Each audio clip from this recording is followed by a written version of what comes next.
This is a teardown of a Viewsonic VX2770smh-LED 27-inch LED backlit monitor. I believe this also has an IPS panel, but unfortunately it is cracked. So not much else I can do other than tear it apart. And basically, from what I can tell, the screen is clipped into place because this is one of those like semi-bezel-less displays. So the edge of the panel is literally the edge of the monitor with this very minor trim piece. And I found that I could get at least the top to pop loose by just kind of prying back, and the monitor will separate from the stand. Although I haven't taken that all the way through because the corner is always the worst part.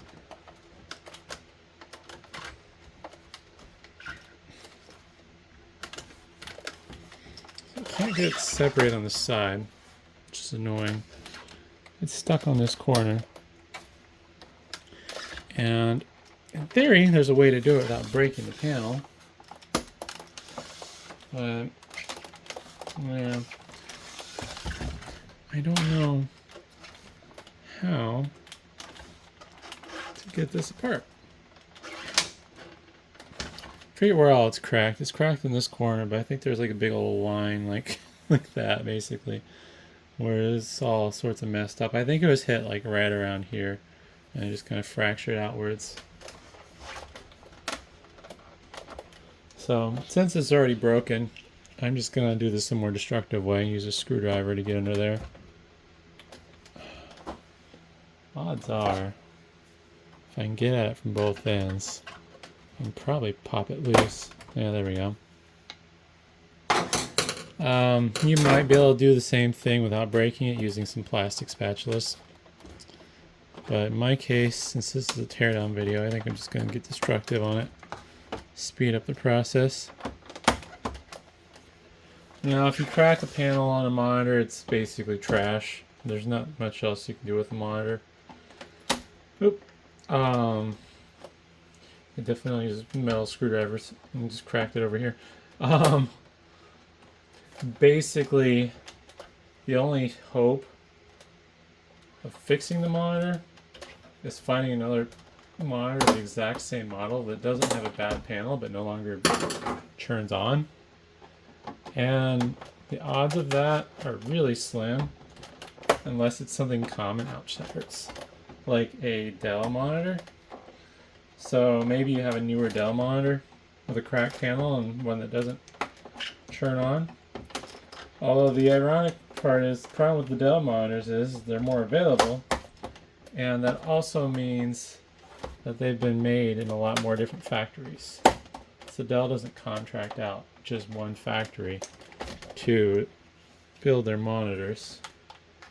Something's holding me up here. Okay.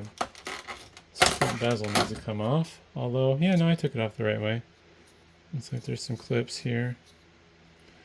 Basically, you should be able to get your fingers under it from the front and then kind of rotate it out. Looks like there's some screws along the bottom here.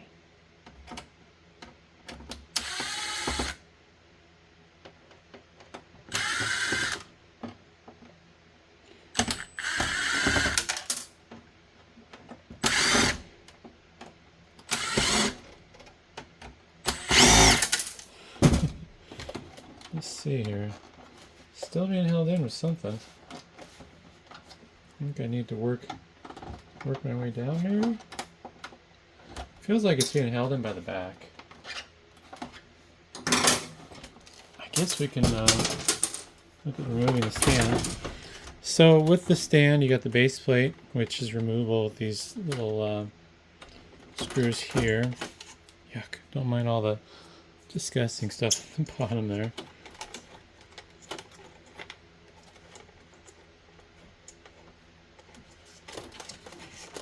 Let's see here. Can't tell if it's loose or not. There we go. So there's the base plate. from there, there's an additional screw deep down in there where the stand connects to the hinge. And I'm guessing that's going to help me get into this further. I have a feeling that might just be holding this plastic trim piece on.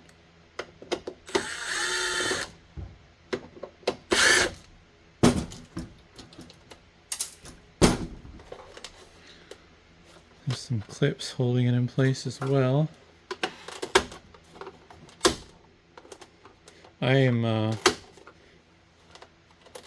basically breaking them by poking them like this, so don't replicate what I'm doing. Just use as a reference if you want to get inside. I'm taking this back cover off, getting into the stand. These are plastic wells. There's definitely a screw in there, so I think something's holding this together. Just trying to see. I guess while we're back here, we'll remove this controller board.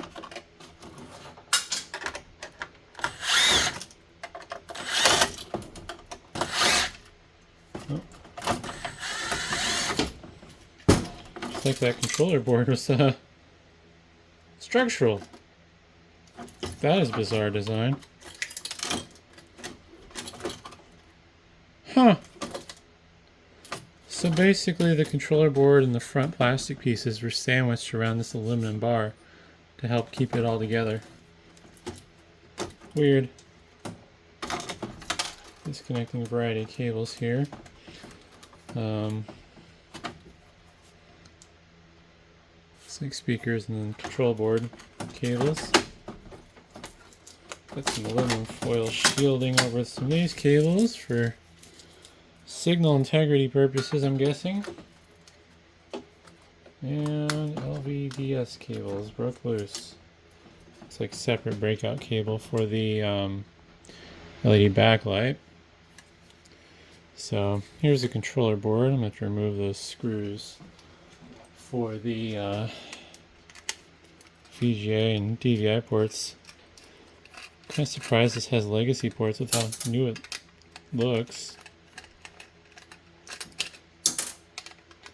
Kind of sad seeing the legacy ports go away.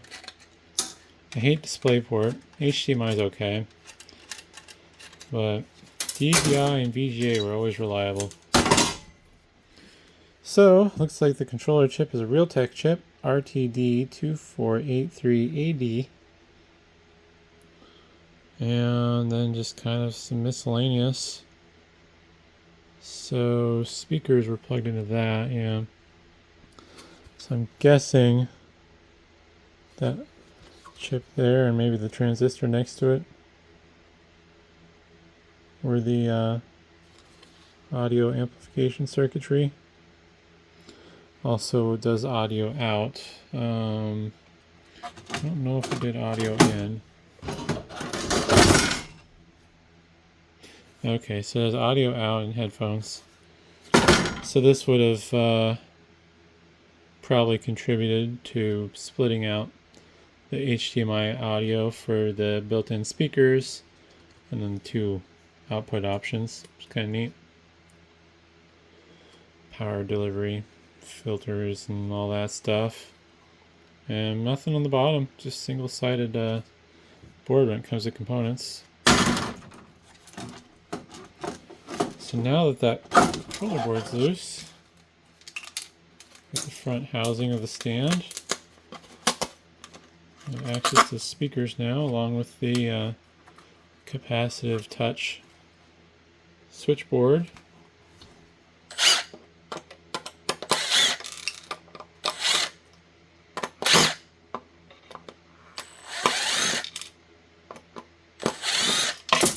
I don't expect the speakers to be anything noteworthy, but I might as well yank them out for the fun of it. Oh, didn't get that screw out all the way. There's the speakers. Cute, neat, I don't know. Even labeled left and right. Oh, the capacitive touch board for the buttons appears to be adhesive down to the stand's housing. Wow. Yeah, I'm not going to get that off. That's stuck down really good. I don't think there's really any gap even. It's imperceivable to me. I mean, I see a shiny spot where the adhesive probably is, but yeah. It's not going to come apart for me, that's for sure. Alright, so once we get out of the way, there's 4 screws there for the stand mount.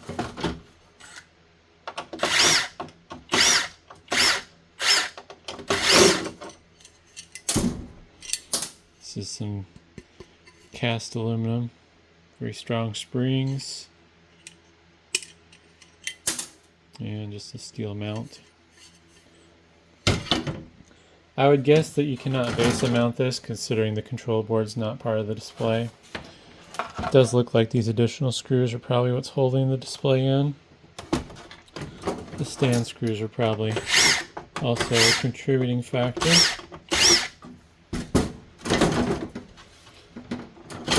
Now, this unclip apart. I don't think that screws out all the way. It got bound up on me.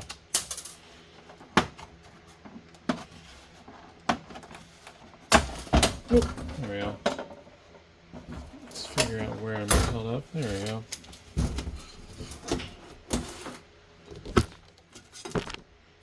Okay. So, looks like, yeah, 2 of the screws were holding this plate to the panel, and the rest of them were holding the monitor itself together. Nothing else to see here, just a big sheet of plastic. I'll just remove the LVDS cable and backlight power cable here so we can see what the panel is. Do that unceremoniously because it's nothing worth saving. You got the LCD controller board here for panel, and that's what the panel is. Not pronouncing that. Not a common brand panel though, just some random made in China brand. Not an LG or a Samsung panel. I'm sure it looks fine, but otherwise, yeah, nothing particularly noteworthy from the looks of it. I'm guessing this was probably more of a budget-oriented monitor anyways. Doesn't strike me as being a high-end monitor. I don't know if that was part of the monitor or not, but it's definitely not now. But I will end up taking this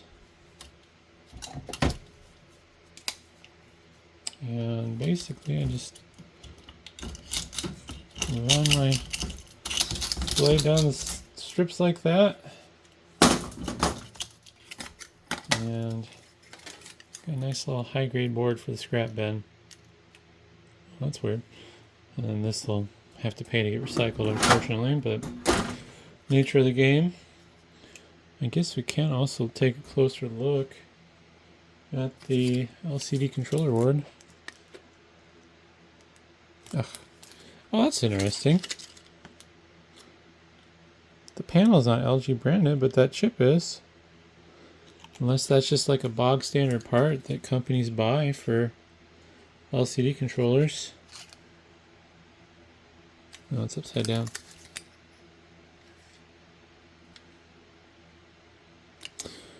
I don't understand what this is about. This floating component like this. Some sort of weird isolation thing, I guess. Same with this coil. Although I think in the case of this coil, it's more of a thickness proposition. If they mount it really weird, sprawled across the board like that, it doesn't sit as proud and it doesn't become the tallest component. Another chip there. I don't know what that does. But, yeah, I don't know. Hopefully that was interesting, and thanks for watching.